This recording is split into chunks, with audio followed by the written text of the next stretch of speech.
call me back. Okay, I'm so happy that you feel good. You got any good jokes? You got any good jokes? I'm a terrible joke teller. Oh, you are? I'm the world's worst. Yeah. But I appreciate them. Did you hear what the teacher said when she retired? She said it was great in the old days. The kids used to bring you apples. Nowadays, they drive you bananas. Very cute. Okay, Lee, you've got my number, have you? I do. Okay. Folks, I have to defrost the refrigerator, and that means I got to let my hailstones melt. But this is how big they are.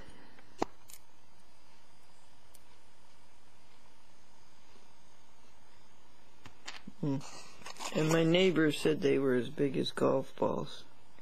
Mine were twice as big. They were about this big and even bigger.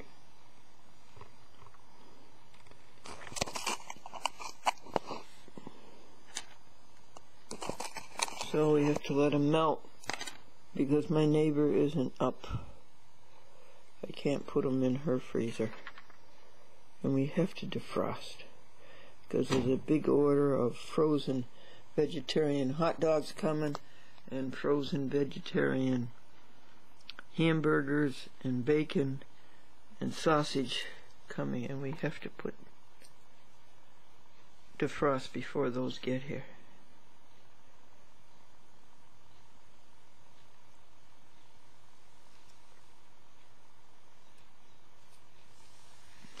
So this is our last look at them. This is the this is the summer solstice, June the 20th, and the moon last night was spectacular.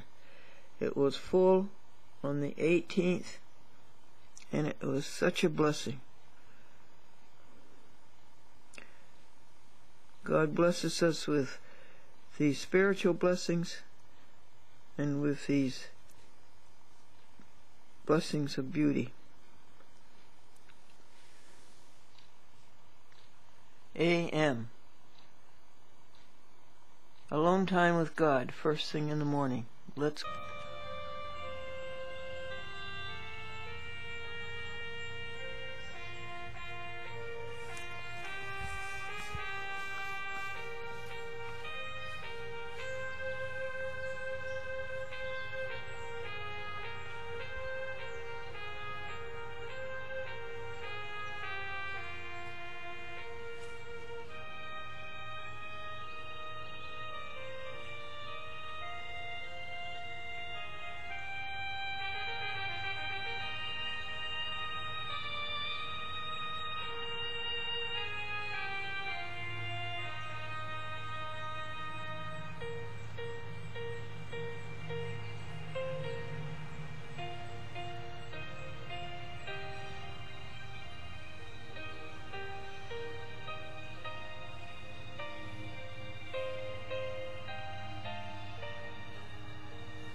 Hey folks, and how are you?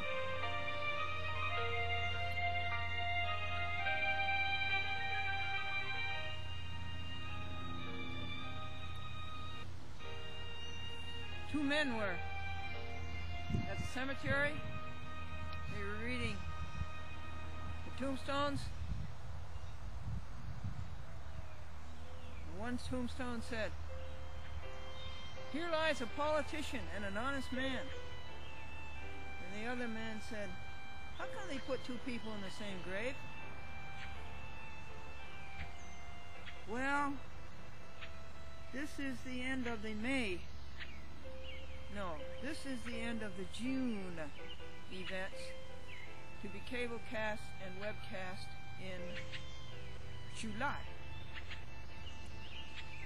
And this is the first day of summer, the summer solstice, when the sun sets,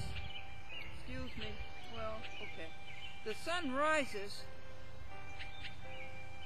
in the west, in the east, the farthest north, it's going to rise. In other words, the sun is rising. This is north, way, way over there. And it will look like tomorrow morning and the next morning and the next morning as though it's rising in the same spot. And that's why it's a solstice.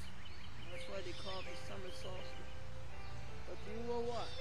The sun will rise further and further to the south.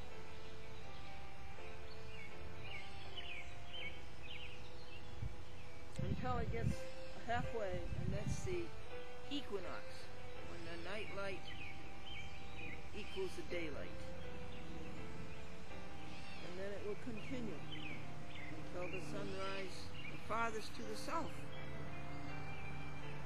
It's going to rise. And that's the winter solstice, December 21st, and the shortest day of the year.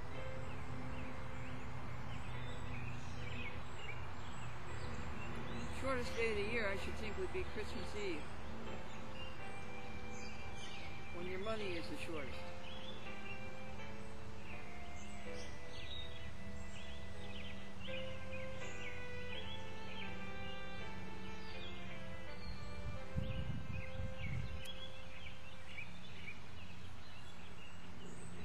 You and I, let's spend our alone time with God the first thing in the morning. You and I. Let's you and I do that together. 5 a.m., 6 a.m. 2 hours. You'll hear, folks, the most amazing things. Guess what I heard Monday? I heard that God is lonesome. Why? God has no other gods to talk to.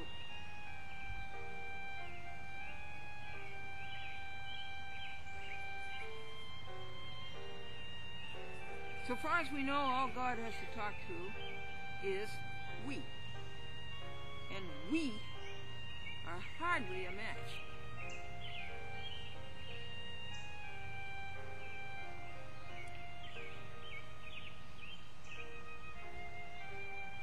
Do you believe that the soul, your soul, will live on forever? When you die and people look at you, they'll feel, here's a dead body. There's no soul there. The soul is gone. The minute you die, the soul leaves. Is it anything like this? That a soul goes on and on, sort of like butterflies, flying all around, looking for a new body. You think that's so? It's billions of souls. You think that's so? And that's why life is eternal? Because the soul is eternal? I kind of think that's the thing. I kind of think that's the way it is. That your soul goes on and on, looking all around the place, finally finds a body it likes.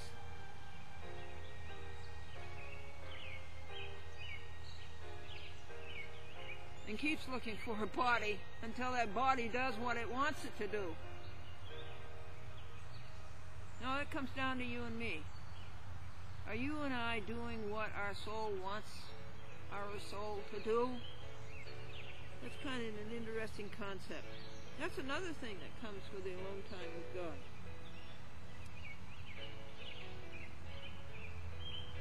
Are you and I getting all that we should out of life, or are we squandering life? It's the only life that we have, one and only life that we have. Are we making the most of it? Or are we letting the devil draw us away with it? With too much to do. Running here, running there. You know, this one good thing might come out of these gas prices. People will stop running so hard.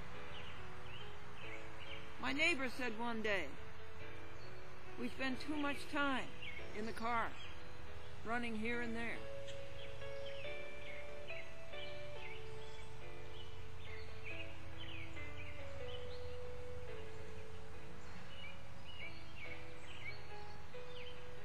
think of it, folks. The most precious thing we have is life.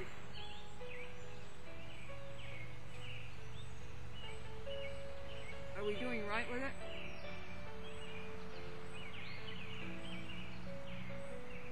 That's why it's so important to spend time first thing in the morning alone and empty. You realize what you're doing.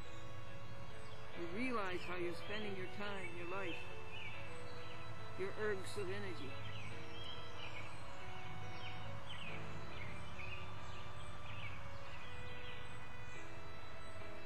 What do you think of this as a format for a chat with Glendora?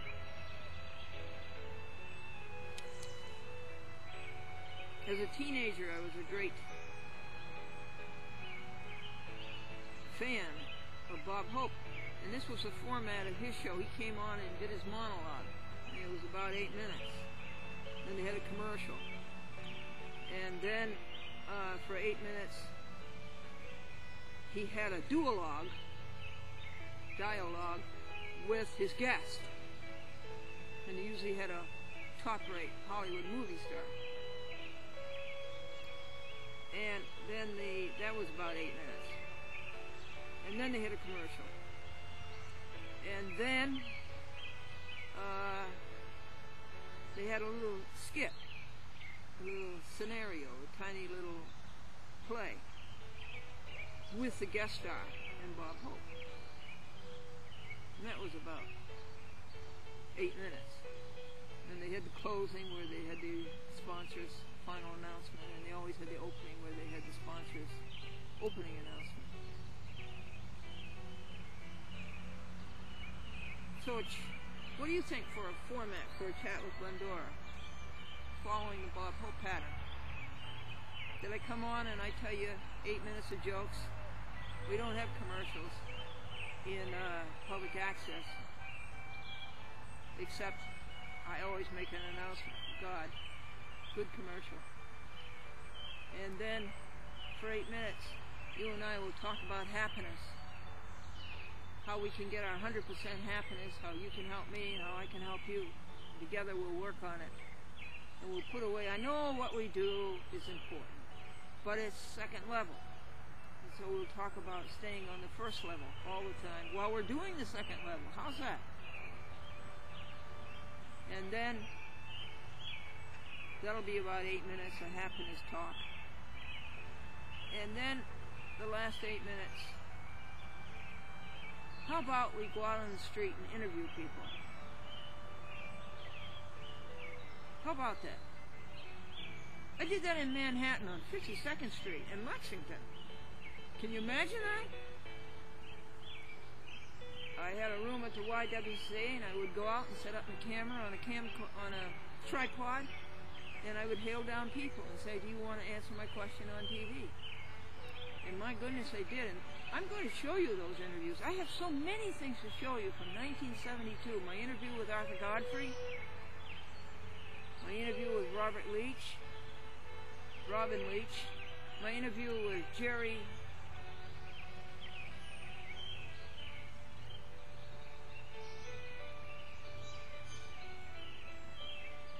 he was the CEO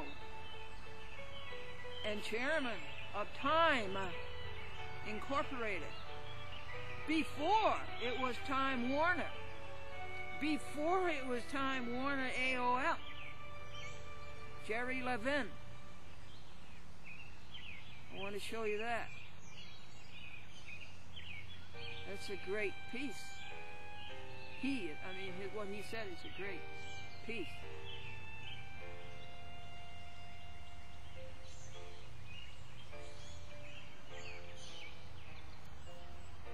What do you think of that as a format? We have to keep up with the slice of life, though, because that's God's world, and wherever you slice God's beautiful world, it's interesting. And so whatever comes across this camera, we have to keep up with that. You see, you only see 4 shows, maybe out of 21 in a month. Just 4 out of 21.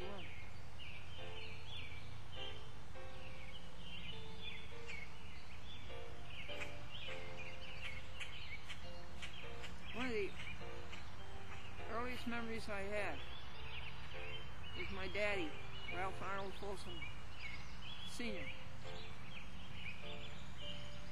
And I must have been 6 years old, 5 years old maybe. And he would sit me or seat me on his knee and bounce me up and down, and he would sing to me. He would sing all kinds of songs, like I've been working on the railroad all the livelong day, and like she'll be coming round the mountain when she comes, when she comes, she'll be coming round the mountain when she comes, and other songs. And the best recollection I have of my daddy was that, well, one of the 10 best, how's that? Is that he was so compassionate. He was so compassionate toward animals. That's where I get it. I wouldn't do a thing to hurt an animal.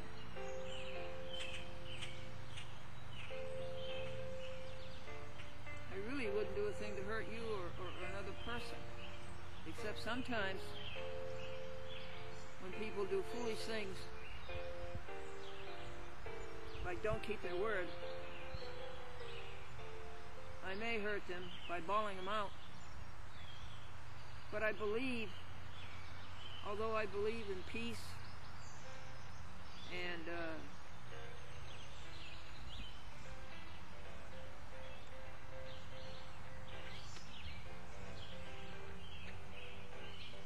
witness and service, I just believe that when people do things like that, they have to be bawled out, because you have to teach them not to do it again. And my teaching is pretty firm, and I doubt very much that they ever will do it again. Sometimes I wonder about that, if I'm right. It's antithetical to what you read of Christ's teaching, but you have to remember that Christ in very self, and I think he was right. And he went to the temple and he saw all these, what have become today the international bankers. He saw them making all this money in this commercialism in the house of God, and he turned over the money tables. I believe he was right to do that. Christians kind of like to put that under the rug, but I believe he was right to do that. So I'm going to kind of stick for the time being until I find them wrong. That when people do dumb things like go against their word, go back against their word, or don't keep their word, or when they do cruel things, that you let them have it. You give them a lesson. You think I'm right about that? Anyway, I got off the track there. I was telling you about how compassionate my father was. And I remember somebody told me they were going to hire me to do TV back along in the 50s. And they went against their word. And it was over the telephone that they told me. And my father was sitting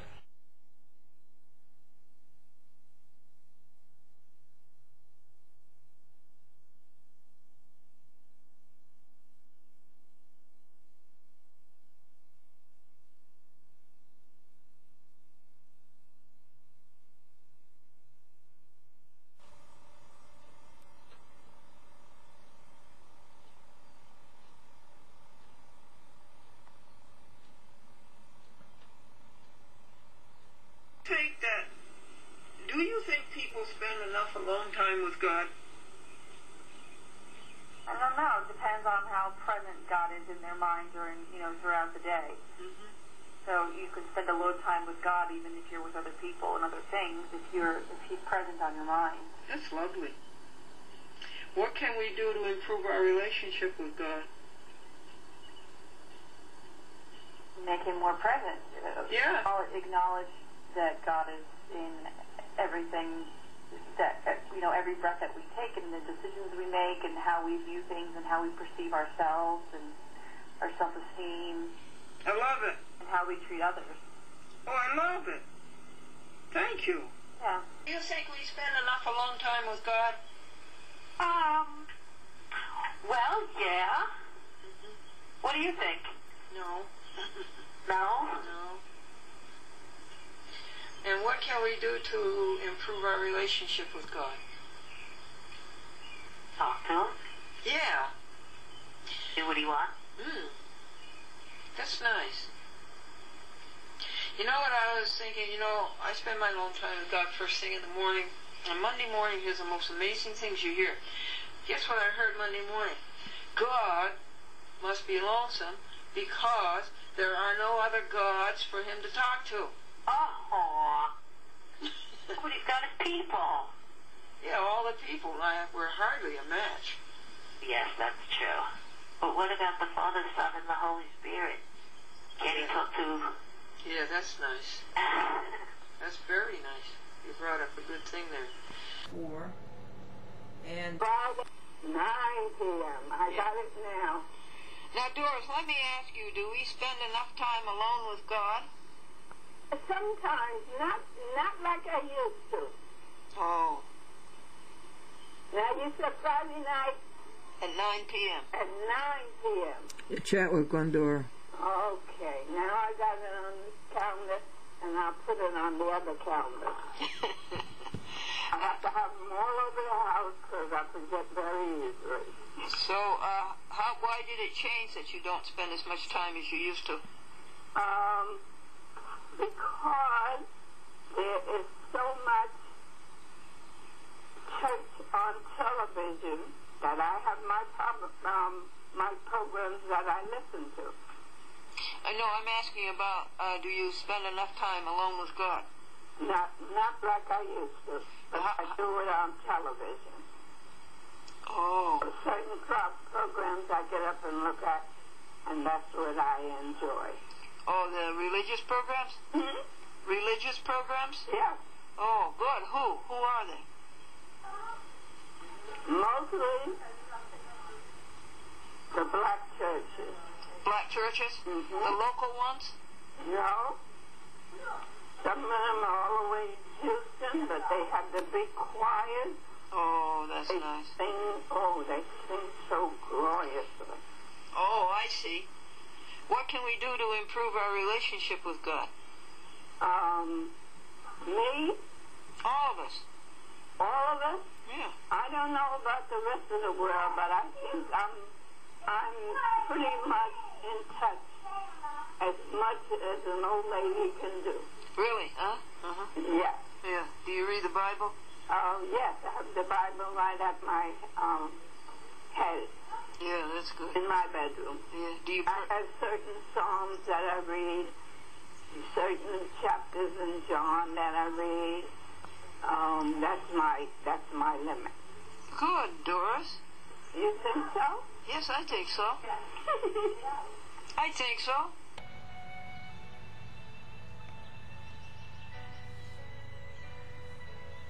So I was telling you how much I respect my father's compassion.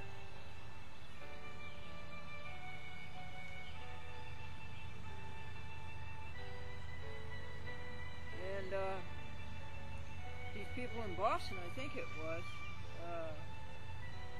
had offered me a job on the television as a performer during the 1950s, and then when I called up to find out about it some more, they went back on their word, and I was devastated. And my father was sitting there in the sort of like family living room, not the parlor, and he was reading his paper, and he'd heard my end of the conversation, and he was homesick from work that day, and a very rare thing for him, very rare, once in 5 years. And so I went upstairs to our apartment on the 3rd floor. Franklin and I had a sweetest apartment on the 3rd floor. And he came up, and it was hard for his heart and hard for his health. he came up those 2 flights to commiserate with me. Even though it was very hard for him to do it, and even though I hadn't said anything to him. Thank you, Ralph Arnold Folsom Sr. Thank you. And he was extremely compassionate toward animals. And that's where I get it. And also, he thought the Lincoln was the top car in the United States. So I guess subconsciously when we bought new cars, we bought Lincolns. The 1980 Lincoln and the 1993 Lincoln. Well, he's right. They are good.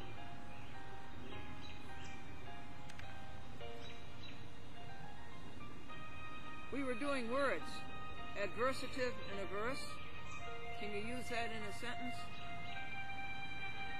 Some public access coordinators are adversative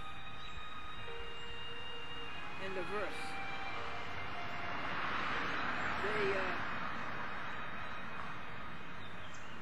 They take the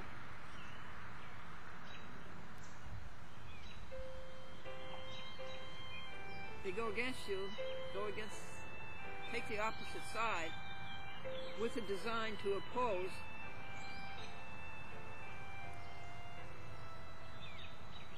and refuse. Can you use this next one in a sentence? Advise. What would you advise me to do about a chat with Glendora? What course would you recommend a chat with Glendora take? Now add a dynamics, that needs to be without your dynamics. But if we spend our alone time with God the first thing in the morning and the last thing at night, we find our dynamics. And we do so much good for this world. And allotropic, showing differences in properties such as the speed of light transmission, compressibility, conductibility,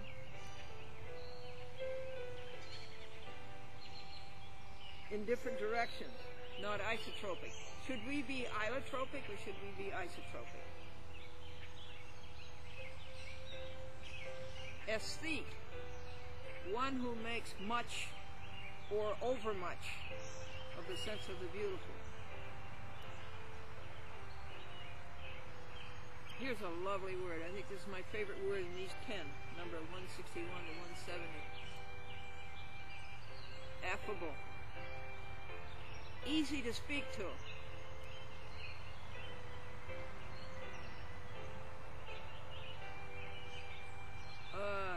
Courteous and amiable in response to another's address.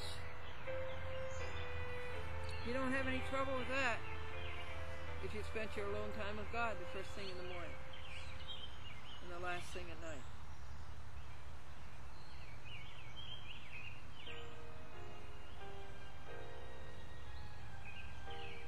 Affectation,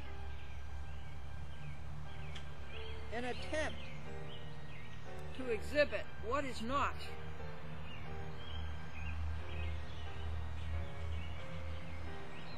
Real or natural. Not a good thing, is it? Affectation. I saw a great deal of that in California. I see it now. I saw a lot of it in Manhattan. It's certainly true of the courts. Woo! That's affectation from 9 o'clock in the morning to 5 o'clock in the afternoon. They exhibit what is not real and not natural. What is real and natural is to bring justice to those who are foolish enough to do things that are wrong and have to be brought to court because they take advantage of you. They seek their own preference and profit by equivocal means, by taking advantage of you, of your credulity, or of your prejudices. And so they are in court. They should be dealt with. They should pay their penalty. They should reform. They should atone. But do they? No. No, that's not what court is. Court today exists for the self-interest of the judges, the clerks, the lawyers, and the ring behind the scenes that controls them. So the courts are affectation from 9 a.m. to 5 p.m. Monday through Friday. Here's a nice word, affecting. That means influencing the sensibilities and stirring the emotions. Touching is a more or less transitory impression, whereas moving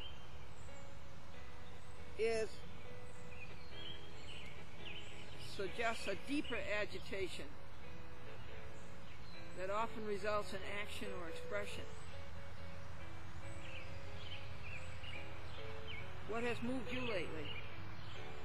And then we have pathetic. That applies to that which arouses sympathy, sadness, or pity. I saw a bumblebee that had lost its dynamics yesterday on the cover of the 1980 Lincoln. And to see its struggle, its painful struggle to recover, filled me with pity. I thought that was pathetic, sad. And I sympathized with the little insect. Now here's a great word that we should think about, meditate, and remember. Affiance. Faith.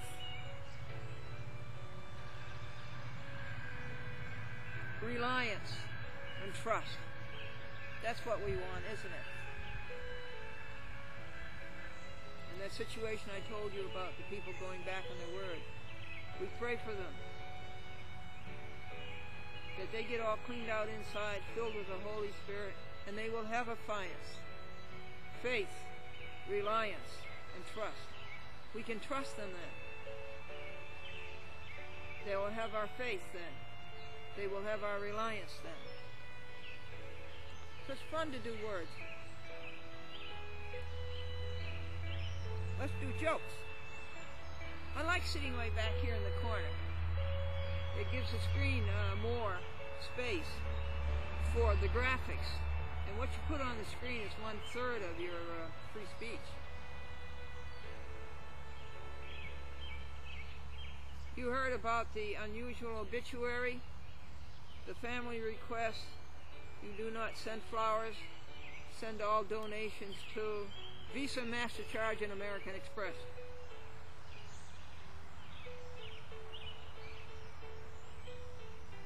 Folks, you can always count on your undertaker. He's the last one to let you down.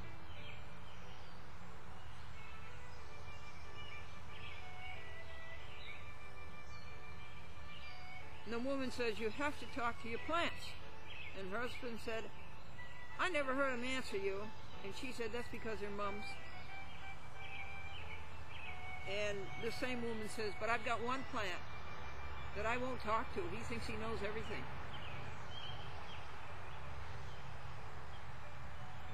Marilyn said her boyfriend said to her, when I look into your eyes, time stands still. And then she thought about it later. He was saying I had a face that would stop a clock. Betty has nice even teeth. Nice even teeth. 1, 3, 5, 7, and 9 are missing.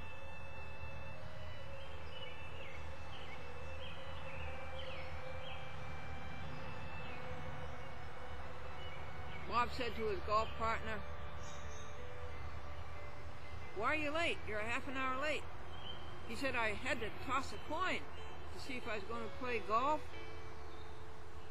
or mow the lawn. And it took a half an hour."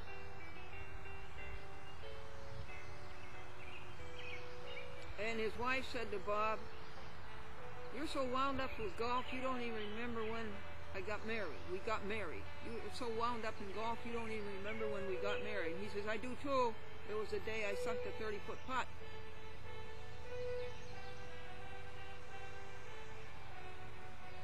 And Peter was bragging that he got a birdie on the 5th hole. The problem was he was playing the 6th hole. One golfer said, "When I make a shot like that, I could jump in that pond over there and drown myself." And his partner says, "Not you. You couldn't hold your head down long enough."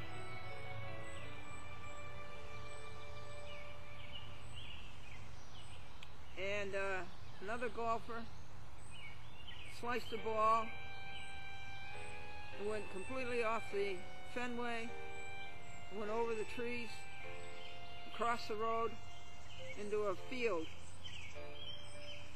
a farmer's field. And so he starts going to go get the ball. And his partner says, "Oh no, take a new ball." And he says, "I can't, that's my lucky ball."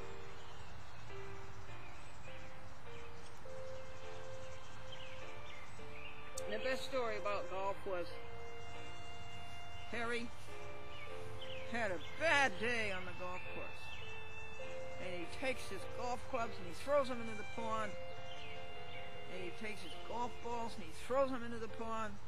Takes his golf bag and he throws that into the pond. He goes up to the clubhouse. He slits his wrists. He's standing there bleeding to death.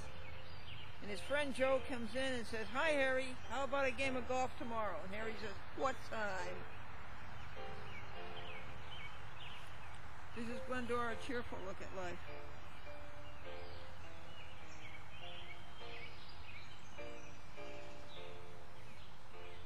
I wanted to go over with you Ephesians 1:1, see what you think of it.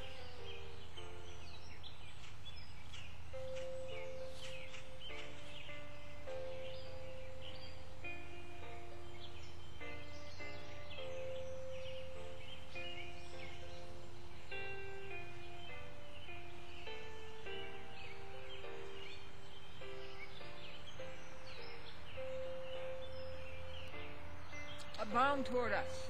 Isn't that a good one to remember all day? Abound toward us, according to the good pleasure of God's plan. That's better than the trivial things we talk about usually, isn't it? According to God's purpose.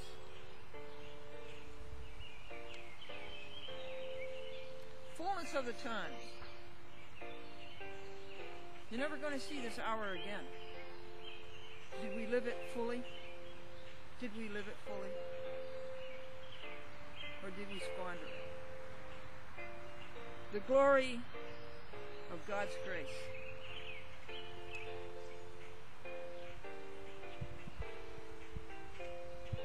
God has blessed us with every spiritual blessing. This is all Ephesians 1:1. Nice little thoughts maybe for you to replace the ugly, trivial, second level, negative thoughts. Maybe. Holy and without blemish. Let's say that all day. Holy and without blemish. You don't have a problem with these things, as I say, if you spend your alone time with God the first 2 hours of the day and the last 2 hours of the day. Forgiveness of sin according to the riches of God's grace. That's a comfort to you. Have you sinned? Your sin will be forgiven according to the riches of God's grace. And you know what you have to do. Gather together in one all things. Models of peace. Witness. and service. I should write these down on the screen for you, shouldn't I? The profound benefits of knowing God. Unequivocal. The profound benefits of knowing God. Do you like this one? Wisdom and prudence. You feel that you've been a little short on wisdom and prudence? I do. We can fix that up. The moment of liberating self-acceptance. Accepting yourself as God made you. By God's design, you and I are an absolutely unique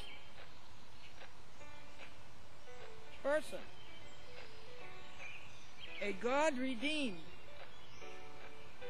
being who could never be replaced. Do you realize that? You can never be replaced. You can never be duplicated. That last part was written by Vernon Grounds, Our Daily Bread, the radio Bible class, which is a devotional I use.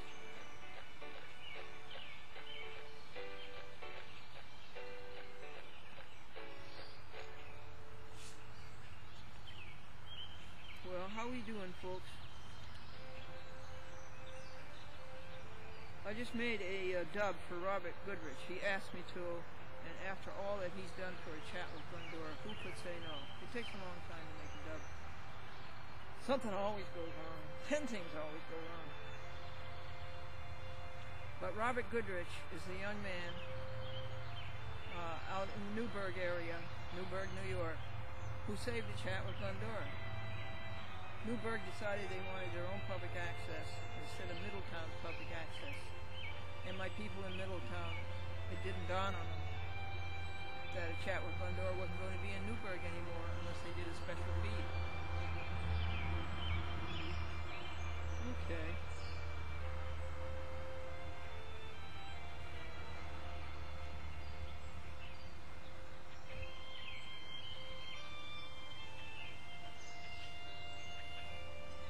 Want some more jokes? Yeah, it's nice to laugh. I think that'll do it. We'll do the jokes.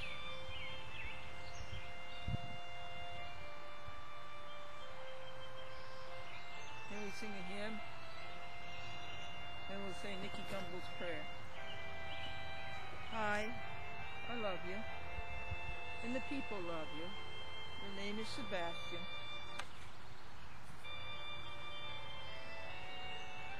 Be friendly, huh? He came up to get your love, to say hello to you.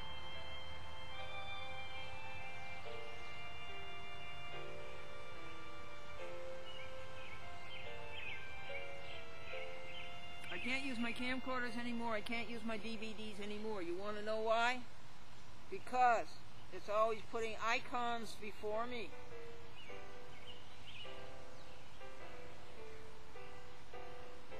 You know about the bank robber who said to the bank teller, "One word out of you in your geography." And she says, "Don't you mean history?" He said, "Don't change the subject." When I was a kid, I always worried about my pigeon toes. And now, I worry about my crow's feet. The little boy in the back of the church was looking at all these names on the wall. And the priest came along, and the little boy says, "I don't get it. What are all these names?" And the priest says, "Those are the names of our people who died in the service." And the little boy says, "Which service? 9 o'clock, 10 o'clock, 11 o'clock?"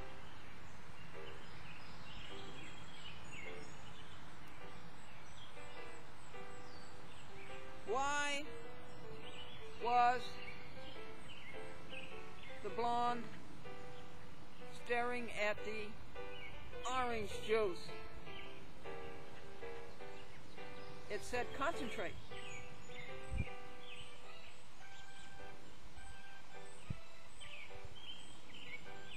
And in church, the minister announced that whoever names, the first 3 hymns will get a gift. So the old maid stood up and she says, I name him and him and him.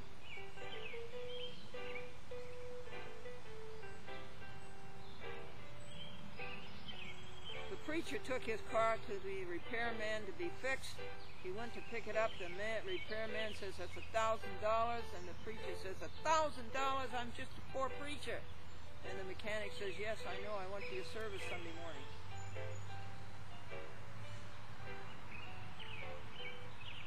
You heard that the Pope got the bird flu, didn't you? The Pope got the bird flu. He got it from his cardinals.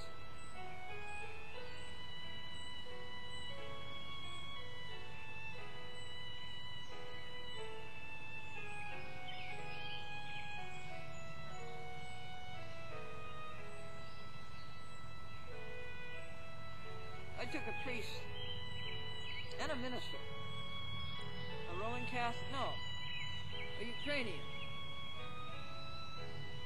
church priest, and a Protestant minister to lunch. I thought they'd enjoy knowing each other.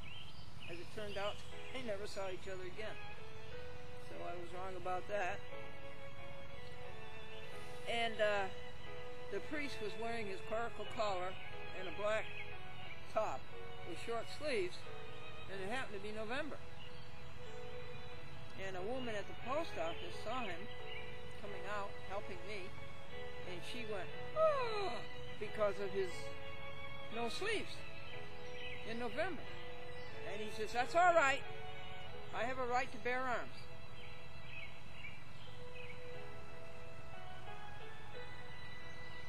And bears have a right to bear arms. Or I'll put it this way. I believe in I believe in the right to arm bears. If somebody's going to shoot a bear, the bear should have a gun.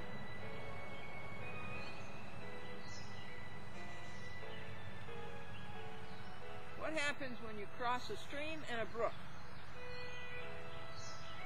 You get wet.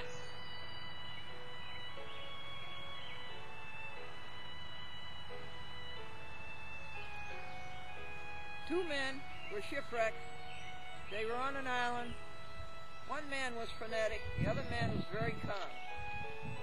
The frenetic man was going up and down, pacing up and down. And the calm man just sat there. And the frenetic man says, how can you be so calm when we may never survive this? And nobody may ever rescue us. And the calm man says,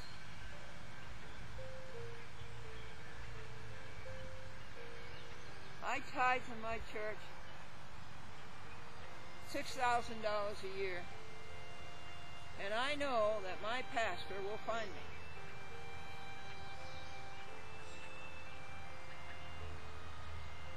God made Adam and looked them all over.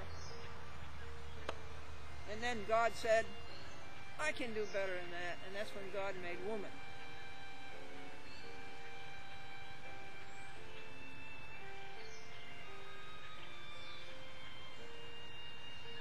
Money talks, and Bill says, yeah, but right now mine has laryngitis.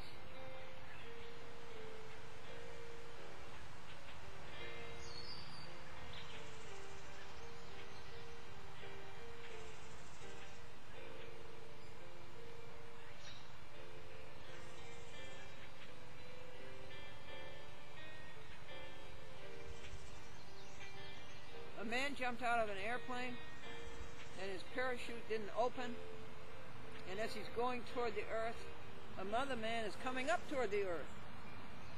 And the first man said to the second man, do you know anything about parachutes? And the second man says, no, do you know anything about gas stoves?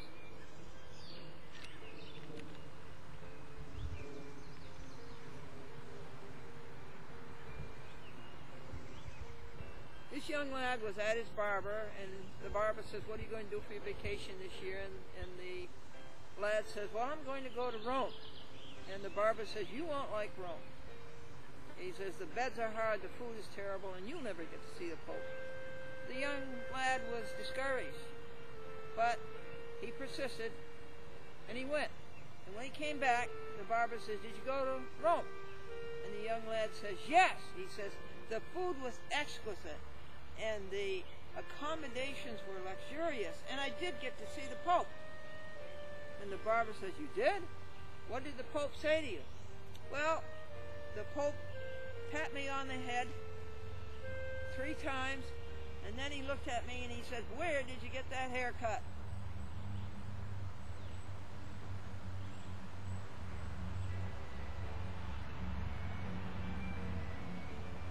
Well, I guess that's it, folks. As I told you long ago, my top priority is your happiness, our happiness together. We work on it together.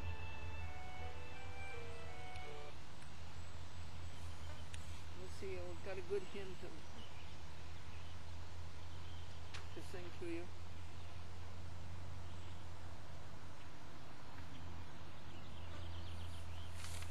All the hymns are good.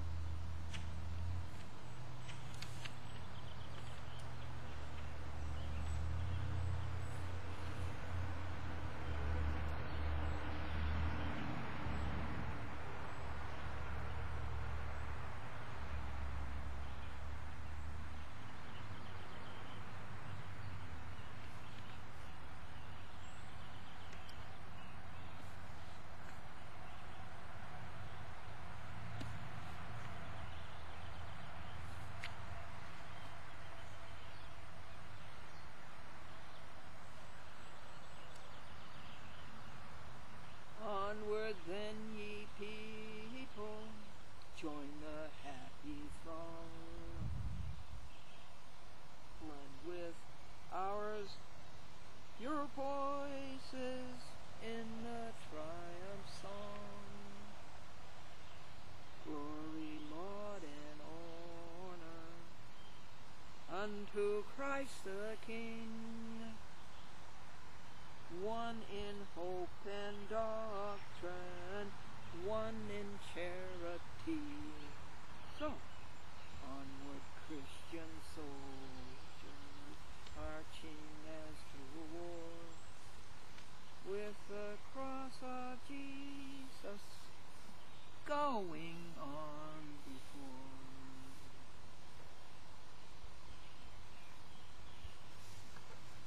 Call me up. Let's see if we can help each other. This is the only life we have. We want to live the fullness of the times.